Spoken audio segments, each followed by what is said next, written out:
Good morning, gang. Happy Tuesday morning. So why not start the morning off with a little John Lennon, right? The famous leftist who had his bed in and everything to protest all the things that he didn't like. You say you want a revolution. Well, we just might get one. And I'm not talking about just in the U.S., I'm talking about all over the world.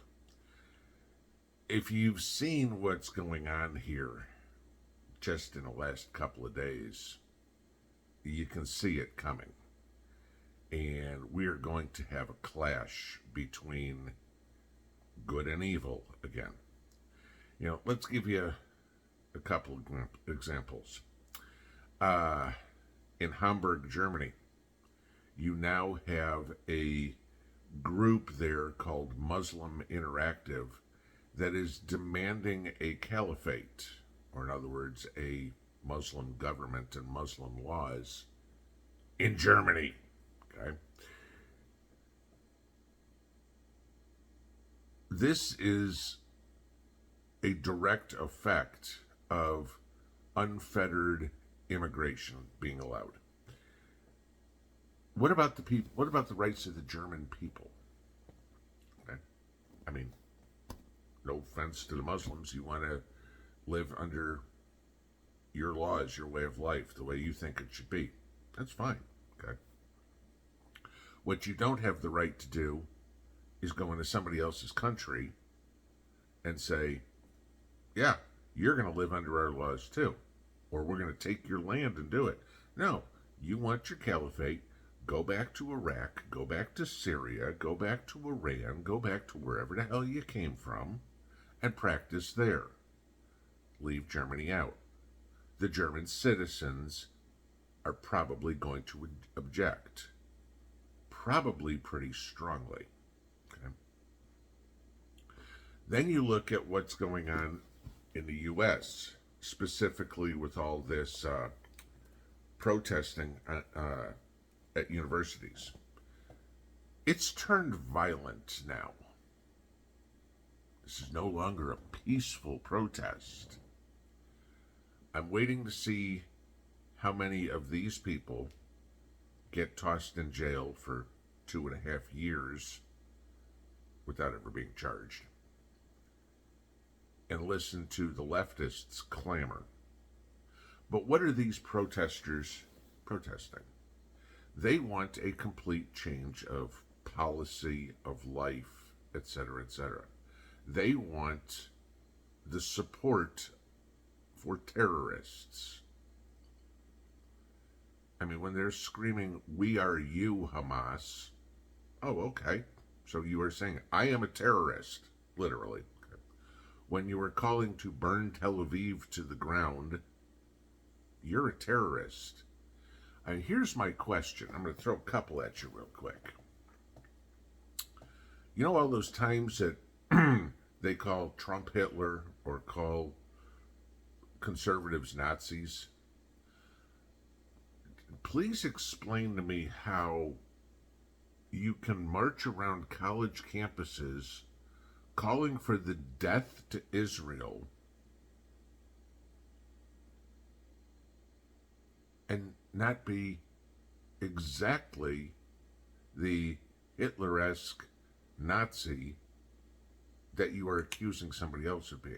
I haven't seen any Trump rallies where people are calling for death to Jews.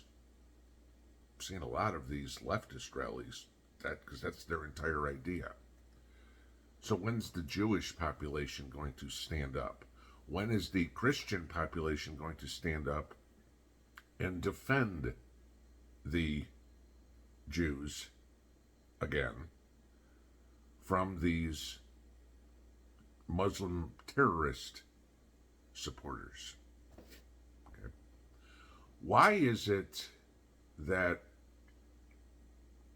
it's perfectly okay to scream death to Jews, death to Jews, death to Jews that these protesters are doing, and they should be supported and not arrested, and if they are, they should have their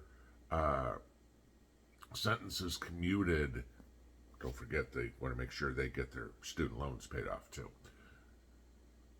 But they love to come up and make up all this stuff about conservatives wanting to kill people of color, which there's no truth to. There's certainly nobody out there running picket signs in tent cities, trying to kill minorities in this country. But they're totally okay with screaming death to Israel. I find it very shocking that there's any support amongst the public for these people. I mean, every country has its group of wackos. We just have a very vocal, left-leaning group of them. But it gets worse. If you've seen what our illustrious potato-in-chief is trying to do, he's trying to Trump-proof the presidency because Joe knows he's going to lose. So they're trying to put laws into place now that would continue Biden's agenda, and Trump couldn't do anything about it. One of the biggest ones right now is Biden's in negotiations with Zelensky to keep this funding for another 10 years. Now, the issue that you have with something like this, at least in my opinion, and maybe I'm wrong, is if they sign if Biden and Zelensky sign any sort of decade-long agreement that the United States is going to keep funding Ukraine and their war that is just to kill people, okay, because you're never going to win Ukraine. Correct me if I'm wrong, but Congress would have to ratify any treaty like that, which would then mean we need to see who votes for that. I mean, the House of Representatives controls the purse strings in the United States. If Biden signs something like that and the current, albeit by a slim majority, House Republican control of the House approves it, we got big problems. Because then this is where we get into more reason for, you say you want a revolution. We're getting to the point, guys, where it's going to be torches and pitchforks, or something a little more powerful, probably. Because we've all, worldwide, been sold out by groups that do not have everybody else's best wishes in their intentions. Okay. I'm sorry, you will never see me pray to Allah. Ain't never have. I don't care what you do. Okay. You will never see me support these whack jobs on the college campuses calling for the death to Israel.